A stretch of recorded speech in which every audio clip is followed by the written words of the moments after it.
What's up YouTube, it's your boy Stans here, and welcome back to another Pokemon deck profile here on the channel. As you guys can see via the thumbnail, and what you guys are looking at right here, this is actually going to be the first time that we go over a deck that we've already gone over here on the channel. And today it's going to be Volcanion.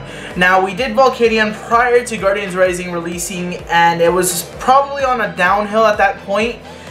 Once Guardians Rising came out and different playstyles had to be played, I want to say Volcanion's back. So to say the least, it's not dead, not at all. Azul, he's a very professional Pokemon TCG player. He got top 8 at the recent Maddison regionals with this deck profile, or with this deck I mean. So this is basically a skeleton of his deck. There's only a 1-card difference. We'll get to that once we get there. It's just because of what I have in real life. But other than that, this is basically Azul's deck profile from the Maddison regionals. So to get started, we play 4 copies of Volcanion, Baby Volcanion. And the main attack is going to be the first one for 1 fire power heater. Normally does a 20 base, but of course, with the rest of Volcanion, choice band, stuff like that, you can increase that attack. But the effect of the attack is what's pretty good. You choose 2 basic fire energy cards that are in the discard pile, and you put them on your bench Pokemon. So if you have, like, say, 2 big Volcanions on the bench, 2 fires in the discard pile, 1 goes to each one of them once you use Power Heater. Then we're going to go into the big Volcanion, 3 copies of Volcanion EX. Now this is where it differs from the old school builds. Like the initial build, the very first initial build, once the deck came out, was 4 baby Volcanion, 4 Volcanion, and then it switched to 3 baby, and then still 4. Now we actually switched it out to 4 babies and just 3 big Volcanion EX. Now it does have the ability of Steam Up. You discard a fire energy from your hand, and it boosts attacks by 30 damage. And then of course Volcanic Heat has a 130 base for 2 fire, 1 colorless. You can't use this attack next turn. But of course you can boost things up, you can switch in and out, make sure that the attacks still go through and whatnot. But it is a very, very strong hitter. Then we play 2 copies of Turtonator GX. Now this one's a little bit of a spicy tech, to say the least. For 2 double colors, it has Shell Trap for 20 base, and then if your opponent does the attack into Turtonator, they take 8 damage counters. Of course you can beef up the base attack with Volcanic Heat, Choice Band, stuff like that. Then it has its second attack for 2 fire, 1 colorless. It does 116. You discard 2 fire energies from this, but of course you can always bring them back with Baby Volcanion.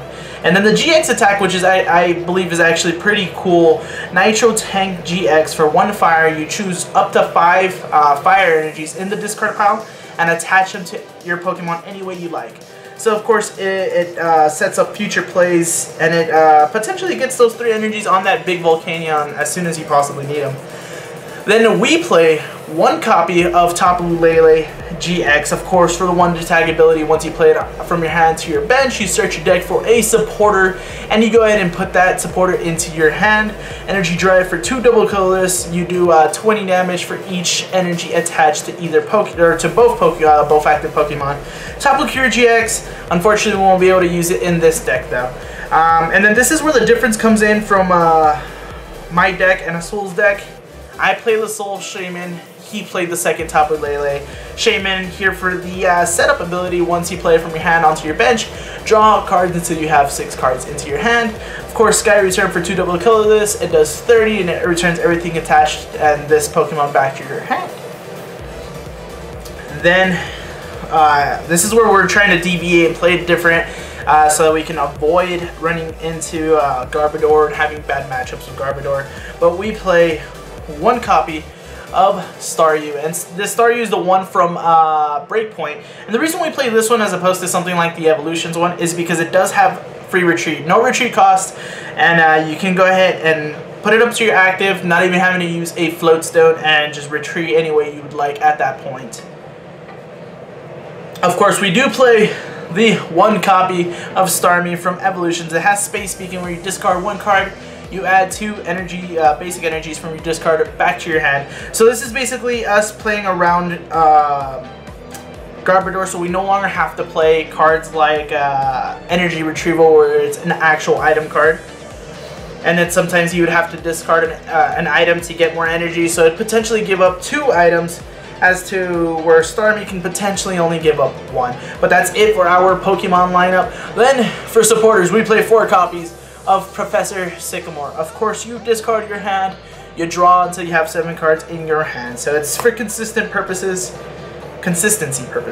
And then, of course, it's been pretty different from all the deck profiles that I've done personally. But looking at Azul's, he played 4 copies of N, and I feel like, again, this is so we don't have to throw away any necessary items, so we don't beef up any Garbodors or anything like that. But of course, each player shuffles their hand into their deck and then draws as many cards as they have for prize cards. And then, of course, I guess this is so I can manage not playing as many VS Seekers. We play 3 copies of Lysander. Of course, you grab one of your opponent's Pokemon from their bench and go ahead and make it active. And then onto the one of supporters, we play 1 copy of Olympia. It is one of our switch cards that we have in the deck. You switch your active with your bench, and then you heal 30 damage from the active if possible. Then we play 1 copy of Fisherman. You go ahead and put 4 basic energy from your discard pile back into your hand. So this is one way of getting out of, again, using energy retrieval as an item. And then our last supporter that we're going to be playing is going to be 1 copy of Delinquent. This sets your opponent down into top deck mode if they only have 3 cards in their hand. If there's a stadium in play, you discard that stadium, and your opponent discards 3 cards from their hand. Their choice. They can discard whatever they'd like, but you know it's a pretty big hit when this happens. And then this is where things are a bit different. It's not what I usually see in decks, and usually what I build my decks as well. But we play only 3 copies of Ultra Ball. You discard 2 cards, and you go ahead and add 1 Pokemon from your deck and add it into your hand. Usually I play 4, but of course with Garbodor running around, after, what was it, the Seattle Regionals, things just changed. So it made sense as to why we shouldn't be running 4 if you don't have to. And you guys will see a little bit later as to why we are not playing 4 Ultra Balls.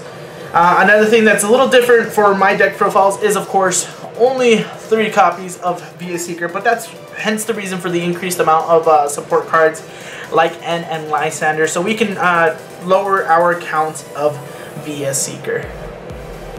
Then we're going to go ahead and play Choice Band. Now the go-to item card in this deck before Choice Band came out was Fighting Fury Bell, but now with the return, the card known as Choice Band, this is our go-to. Of course, it gives your Pokemon attack boost by 30 if they're attacking into an EX or a GX Pokemon.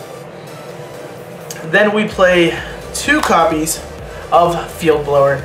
Field Blower, of course, you can discard in any combinations of Stadium and item cards in play. So usually it'll hit like a Floatstone on a Garbotoxin, Garbodor, or maybe a Choice Band so you can survive, stuff like that.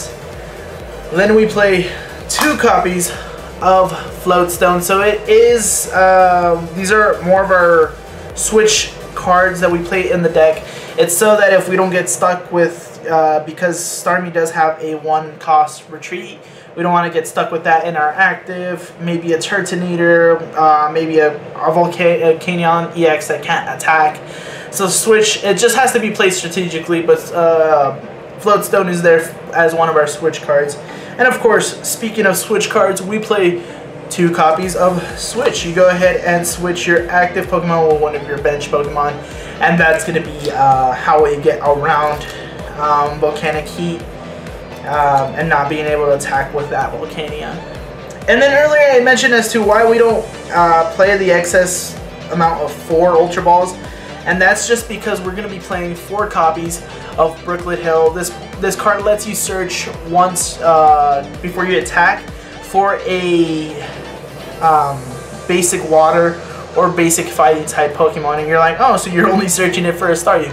Not really. Because the Volcanion EX is a dual type of both fire and water, you can actually search out a Volcanion EX with Brooklet Hill.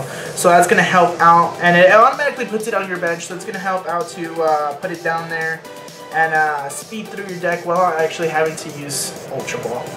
And then for energy counts, we play 14 copies of basic fire energy. That's gonna be it for and so we make sure that we always hit our attacks, and our attacks are good to go. And I think it runs pretty consistent. I'm actually been testing it online and think it's doing pretty great, and I just can't wait to actually test it in person, which I'm gonna do pretty soon. So Volcanion's not dead, guys. It really isn't. And then with the potential of grass maybe coming in, like maybe Golisopod and stuff like that, this might see a little bit more play than it already does. But it looks like that's going to be it for this video, guys. Hopefully you guys enjoy. Make sure you click that like button, subscribe to the channel if you haven't already, and we'll catch you guys next time for some more Pokemon videos. Peace!